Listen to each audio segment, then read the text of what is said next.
Hiditra anatin'ny sehatra politika isika nampafantarina ny mpanao gazety omaly ny fanombohan'ny fanadihadihana atao isan-tokantrano izay tanterahany Instat fomba vaovao no entina natanterahana an'izay fanadihadihana izay amin'ny ity indray mitoraka ity volalavoavy sy ity rakotoarson.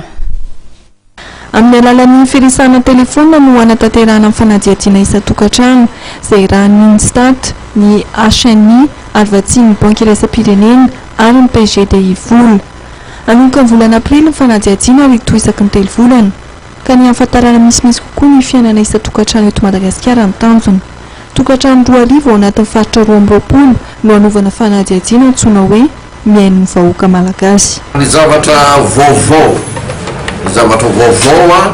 dia ny lohateny hoentiny io enquête io araka izay hitantsika teo amin'ny solaitra teo hoe miaino ny vahoaka malagasy, miaino ny vahoaka malagasy, zany hoe misy telefone portable hozaraina amina tokantrano miisa 2,000 eo dia apartiran'ireo telefone portable reo no anaovana enquête an'ireo tokantrano reo mikasiky ny toe-piainany andavanandro ary isam-bolana no hanaovana an'izany, isam-bolany mandritrany amin'izao voalohany zao mandritrany 5 volana fa toizantsika ihany izy rehefa avy eo isam-bolana no anaovana ny enquête amin'ny alalan'ny telefone portable satria iarahantsika mahafantatra fa mivoatra ny teknôlôjia.